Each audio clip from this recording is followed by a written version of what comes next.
And here is Reagan Head, Tasha's little girl.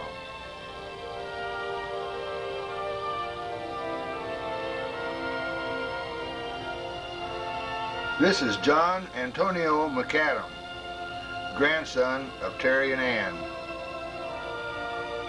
And this is Patrick Donald McAdam.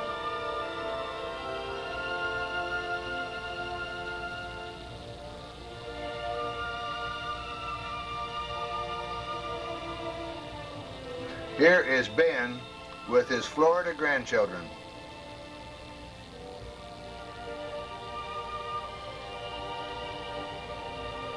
Irene's backyard in Washington.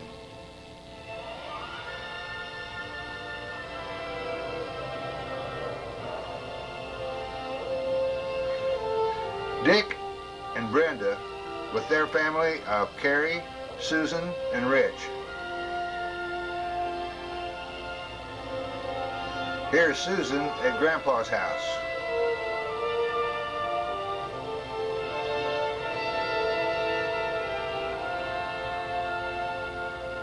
Susan standing and brothers in the trees.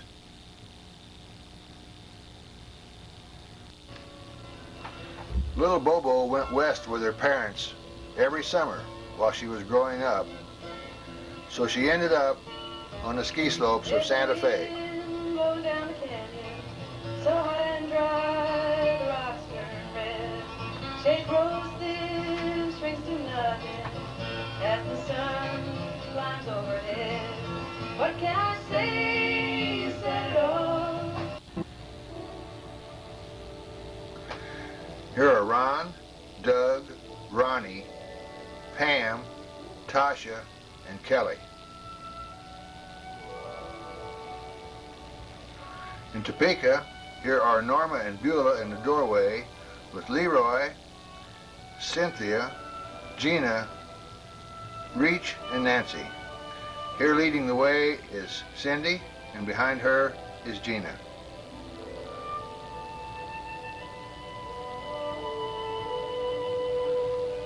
Here is Ben and Beulah's favorite captain of the Gulf. He took them out to sea for this reason.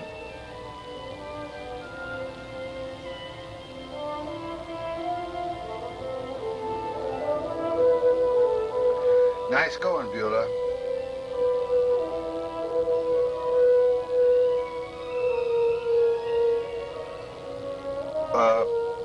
What is that, Ben?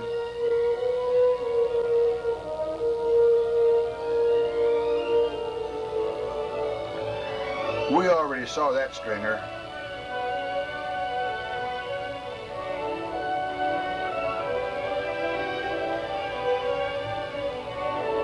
And here's the Salmon Egg King of Montauk State Park.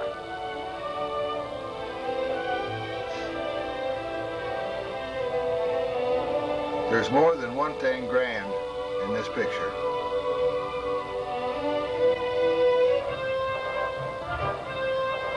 Greg joined the Army in '72. He went to Korea instead of Vietnam.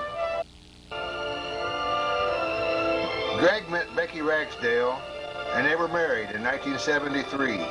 Here is Jocelyn, their first and only child.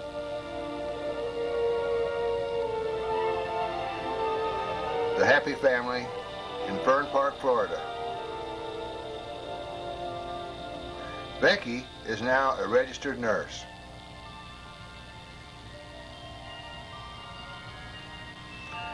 Chris married Rick Rydeen in California. And here is Gina, their daughter.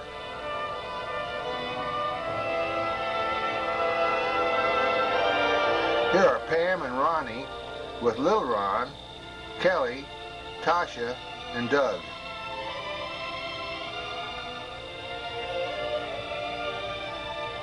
And here are April, Amber, and Amy, April, and Amy.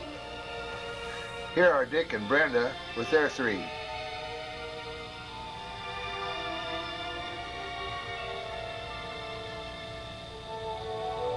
Clyde and Teresa.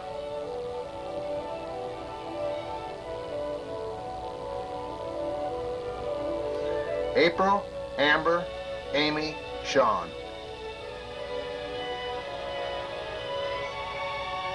Ben found out how to get the work done.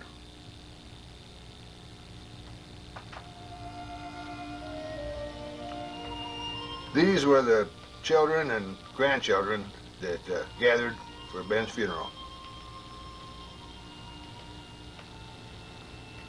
Ben and Irene were the last two of their generation.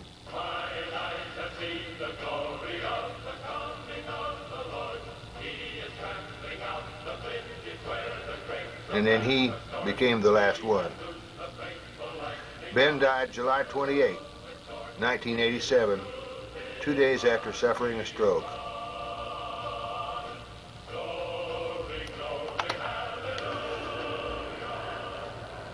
Grandpa grew up in a Western atmosphere, and I think that stayed with him. And his mother must have been a stickler for manners, because he was always truly represented himself as a Western gentleman. He preferred a Western cut clothing, and he always wore a hat anytime he went anywhere.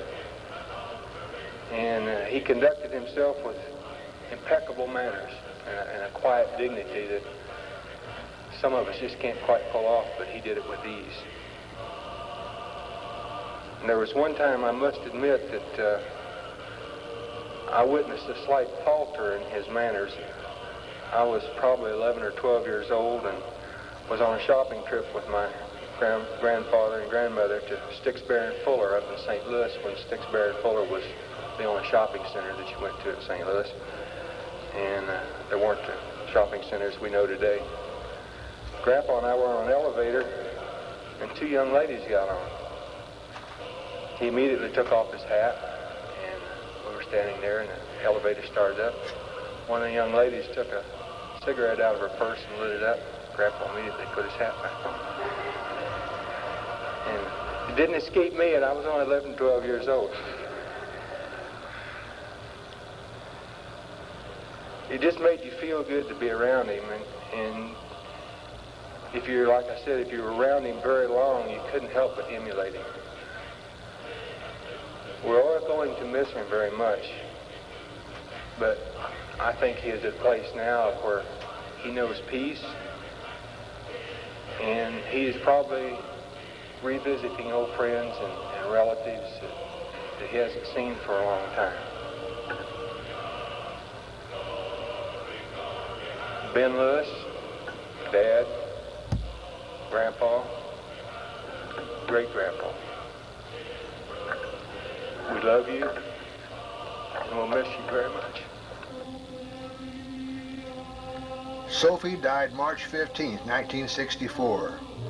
Irene died June 12, 1985. Alice died December 28, 1972. Omer died October 25, 1963. Leroy died June 28, 1981. Tony died June 6, 1986. Dina died September 11, 1981. Terry died June 15, 1986. And Beulah died May 22, 1981.